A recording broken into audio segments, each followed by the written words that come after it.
It's Megan from Teach Me ABA, powered by Piles & Associates. Today, we'll be talking about developing a routine for you and your family. Across the world, people are finding their lives turned upside down due to the COVID-19 virus. Parents and children are now spending 24 hours a day in the home together and are having difficulty coping with this.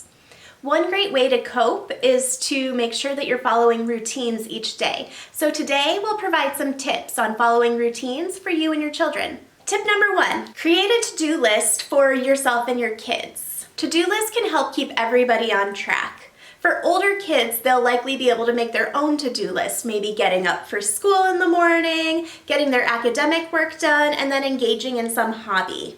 For younger kids, you'll likely need to assist them with this.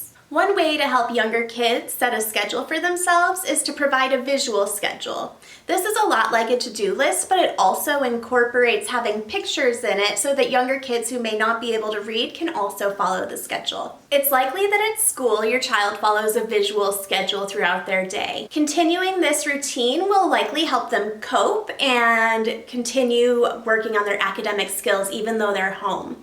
We'll attach in the notes section to this video a link so that you can see an example of a visual schedule to use with your kid. To follow the visual schedule, your child should reference it and then go to the activity that's listed.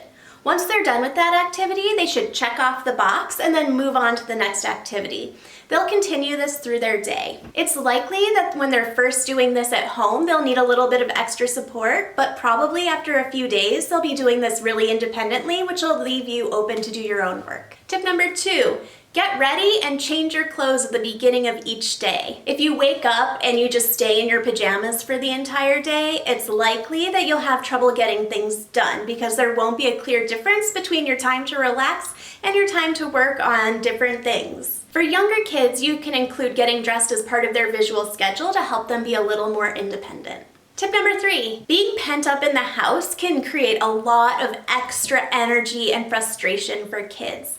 So I would recommend making sure that you get a little bit of physical activity into each and every day. For older kids, they'll likely have hobbies and they can occupy themselves. But for younger kids, what we recommend to a lot of parents we work with is finding a workout video or a dance routine to follow online. Some of our kids' favorite videos are Go Noodle, I always like dancing with the oldies, and we'll include some links to this in the notes section of the video as well. Tip number 4, keep bedtime constant. Especially for younger kids, they really get fussy if they don't get enough sleep at night. Keeping a constant bedtime routine and having them go to bed at the same time every night can really help them cope, even though there's all of this change in their life. I hope you found this video useful. Again, I'm Megan with Teach Me ABA, powered by Piles & Associates.